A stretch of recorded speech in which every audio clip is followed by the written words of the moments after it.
마지막 발표입니다. 수도권 사립대학교 사례 다시 한번 듣도록 하겠습니다. 한양대학교 에리카 캠퍼스 정의태 교육혁신부처장님 모시도록 하겠습니다. 네, 안녕하세요. 한양대 에리카 발표 시작하겠습니다.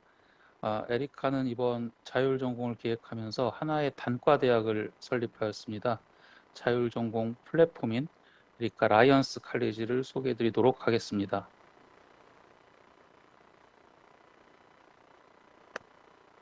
네, 목차는 다음과 같습니다. 먼저 혁신안 추진 배경, 그다음에 주요 교육 혁신안, 그다음에 체크리스트로 구성되어 있습니다. 먼저 교육 혁신안 추진 배경입니다. 어, 가장 먼저 고등교육 환경의 변화입니다. 고등교육 경로가 다양해지고 있고요. 무크를 비롯한 온라인 강의, 그다음에 미네르바 스쿨 같은 혁신 교육기관, 그다음에 소비자의 요구가 많이 변하고 있다는 것을 느끼고 있습니다.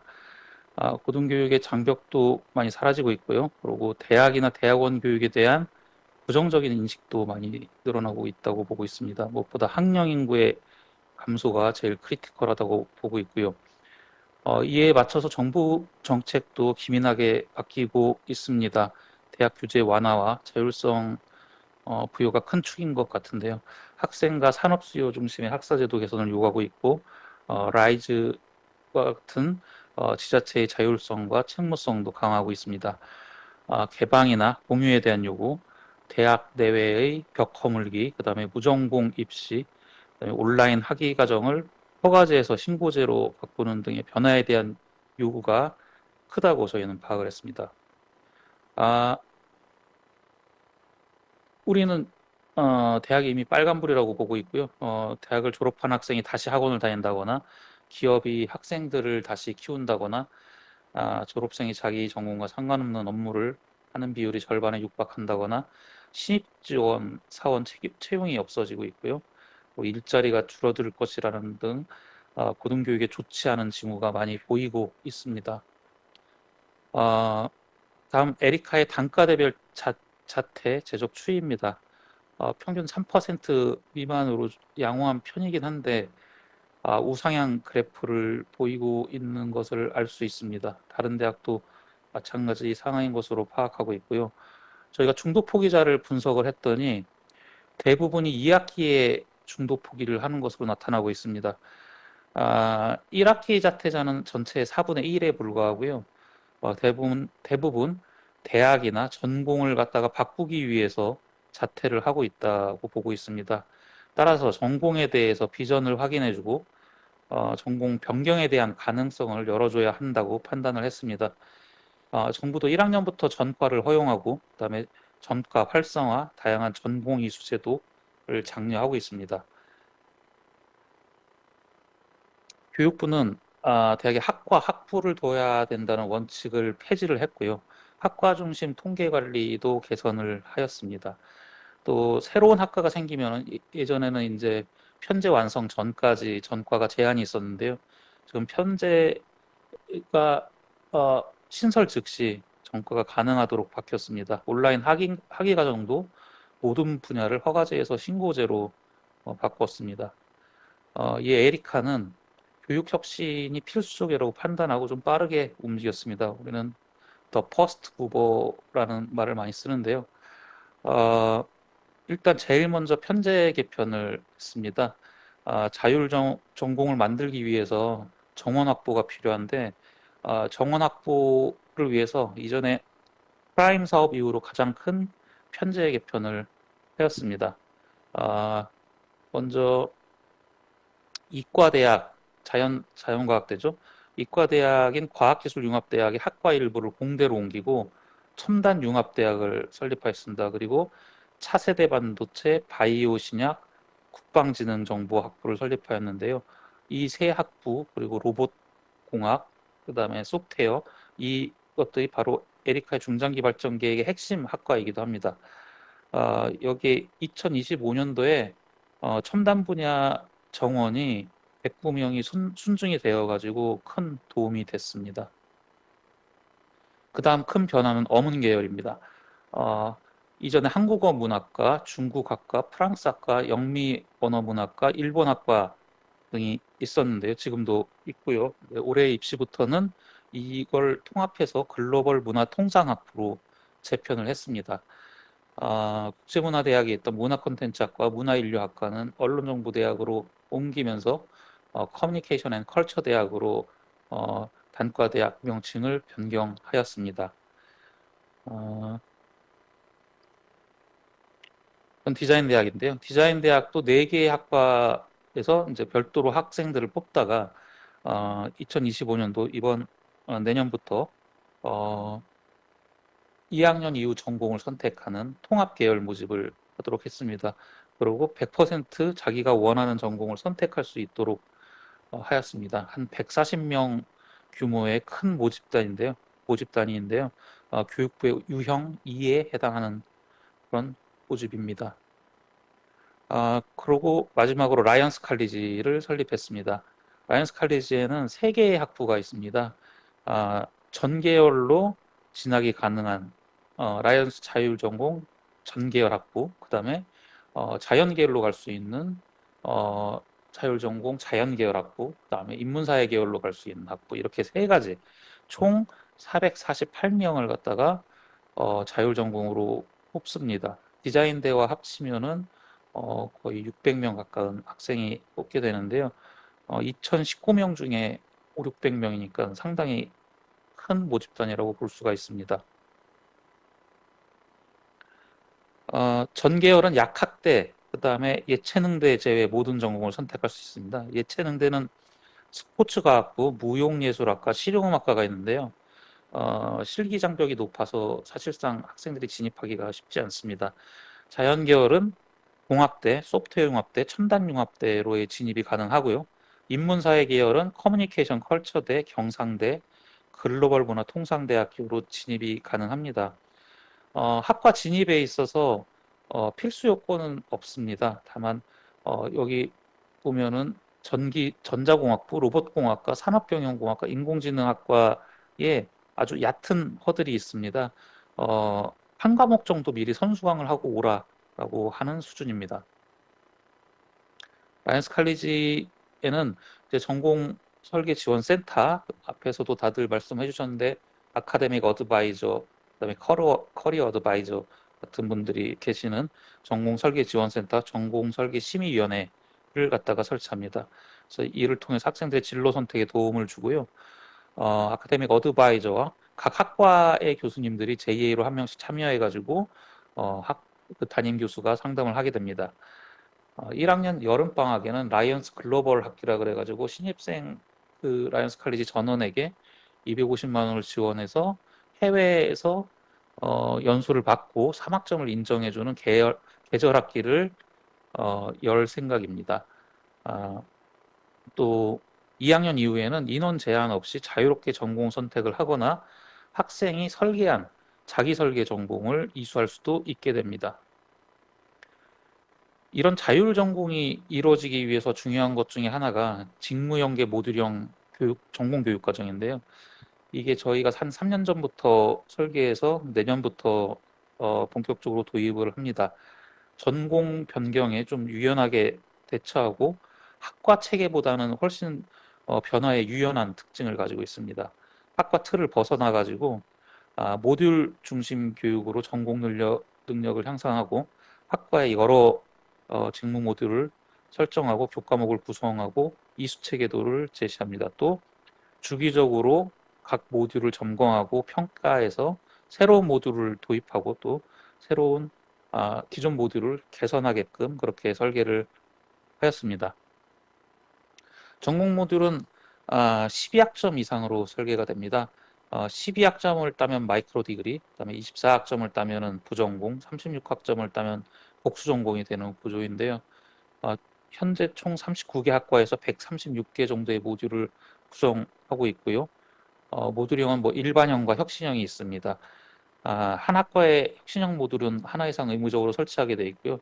사회 문제를 해결하는 사회 문제 해결형, 그다음에 에리카의 ICPBL 프로젝트 베이스드 러닝 특화형, 그다음에 창업 특화형, 학과 융합형 이런 모듈이 혁신형 모듈로 구성이 됩니다. 예를 들어서 이러한 전공 모듈을 조합해서 새로운 전공을 설계할 수 있도록 하였습니다. 예를 들어서 K컬처 학과라는 건 없는데요. K컬처 기획 전공을 하고 싶은 학생은 글로벌 문화통상학부의 컬처 크리에이티브 모듈과 광고홍보학과의 컨텐츠 앤 크리에이티비티 모듈, 그다음에 데이터 어널리틱스 모듈, 그다음에 경영학부의 마케팅 모듈과 전략 경영 모듈 이런 것들을 수학해서 새로운 전공을 설계 가능하고 그걸 갖다가 졸업장에 명시할 수 있도록 계획 중에 있습니다. 3장입니다. 자율전공의 성공을 위해서 저희가 여러 가지 노력을 했는데요. 거기에서 이제 저희가 판단했던 예상 문제점, 그 다음에 이제 학내, 앞에서도 많은 대학에서 얘기를 해주셨는데요. 학내 커뮤니케이션이 상당히 중요했고요. 그 다음에 올해 수시 입시가 끝났는데 그 경쟁률에서 자율전공 학부가 어떤 성적을 거뒀는지 좀 볼까 합니다. 가장 첫 번째 문제점으로는요, 이제 기초과학 능력, 그다음에 소프트웨어 교육의 수요가 증대할 것으로 보았습니다. 이거는 단순히 자율전공 도입이 아니더라도 나타날 수 있는 그런 현상인데요.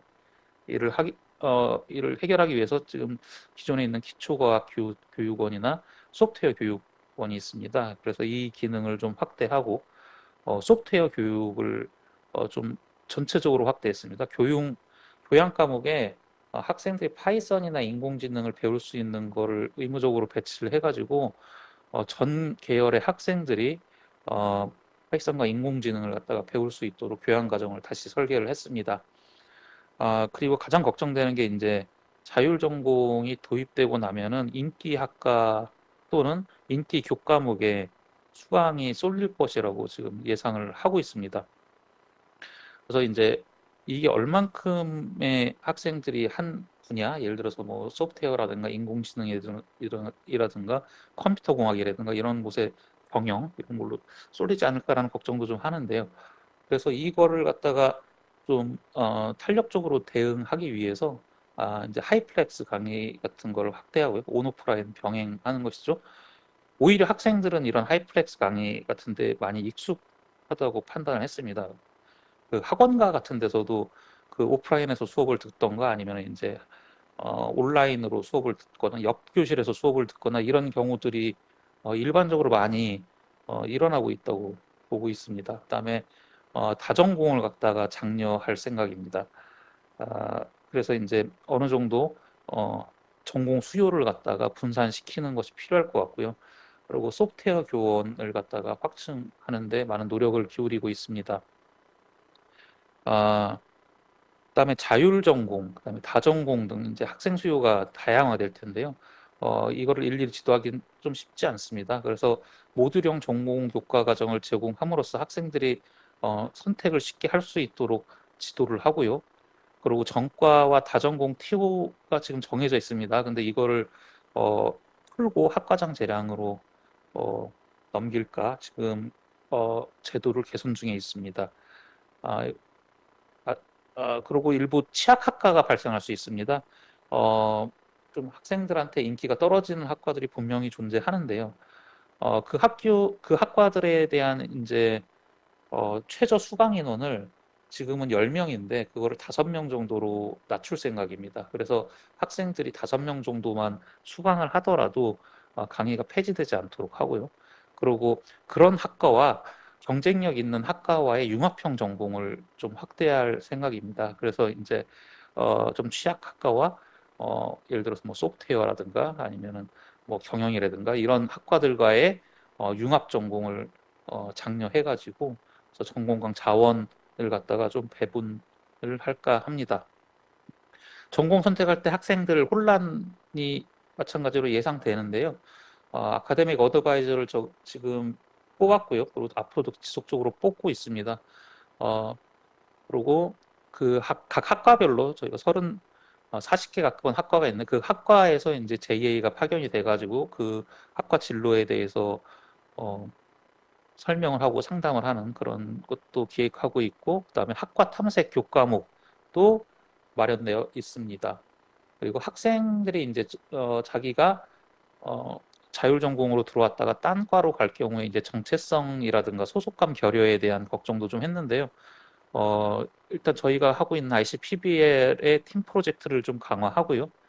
여름방학 글로벌 캠퍼스를 통해서 학생들 간의 이제 융합이라든가 멤버십을 갖다가 좀 잘 강화하고요. 그다음에 학생회를 조직해가지고요. 조기에 조직해서 학생과 학생 그리고 학생과 교수 간 소통 및 협력을 강화할 생각입니다. 앞에서도 많은 학교들이 학내 커뮤니케이션의 중요성에 대해서 말씀해 주셨습니다. 에리카도 마찬가지로 큰 개편을 하면서 가장 중요하게 생각한 게 학내 커뮤니케이션인데요. 저희가 교육혁신처를 작년 7월에 설립을 하고 그 전부터 이제 해왔던 모듈형 교과 과정을 정립하고 편제 개편과 그다음에 정원 조정에 관한 연구를 진행했습니다. 올해 초 첨단 분야 입학 정원이 순중이 109명이 되어가지고 좀 숨통이 트였고요. 한양대 서울 캠퍼스와 같이 자율전공 설립에 대해서 지속적인 공동 논의, 포럼, 세미나, 간담회 등이 지속적으로 있었습니다. 그리고 학내에서 에리카대에서도 1년간 간담회를 20번 이상 학과 방문해서 설명하고 토론회하고 포럼하고 그리고 정원 설득을 했고요. 그다음에 학생의 MT 같은 데도 따라가서 거기서 이제 설명회 해가지고 학생들의 동의를 구하고 하는 절차를 구했습니다. 이를 통해서 사실 가장 걱정했던 것은 입시 경쟁률이었습니다. 학생들에 대한 그 고등학생에 대한 홍보를 할 수 있는 기간이 충분치 않았기 때문에 사실 홈페이지도 잘 안 만들어지고 이런 상황이기 때문에 걱정을 많이 했는데요. 오른쪽에 있는 회색 그래프가 이제 에리카 평균 경쟁률입니다. 학생부 교과 같은 경우에 8.73인데 여기 있는 파란색 전계열, 그다음에 자연계열, 인문사회계열이 조금씩 높게 나타났고요. 그다음에 학생부 종합 서류 면접 전형도 비슷하거나 거의 평균에 수렴하는 것으로 나타났습니다. 학생부 종합 고름기에도 마찬가지로 평균에 수렴하는 것으로 나타나서 성공적으로 일단 안착은 하고 있다라고 판단하고 있습니다. 그 최종 합격자의 등급이 어느 정도 나올지에 대해서는 좀 예의주시하고 있습니다. 정시도 아직 남아 있고요. 네, 마지막으로 공간 문제가 불거지는데요. 그러니까 기존에 있던 공간을 빼서 또 학생들을 단과대를 하나 만드는 게 쉽지가 않더라고요. 그래서 라이언스 칼리지 학생을 위한 새로운 융합 교육관을 갖다 신축 중에 있습니다. 5층으로 신축하고 있고 내년 6월에 완공, 좀 늦게 시작해서 6월에 완공될 것 같고 2학기부터 사용 가능할 것 같습니다. 네, 한양대학교는 퍼스트 무버라고 빨리 움직여서 가자라는 주의를 가지고 있습니다. 그래서 이번 교육 혁신도 정책에 맞춰가지고 빨리 움직여서 지금과 같은 성과를 냈습니다.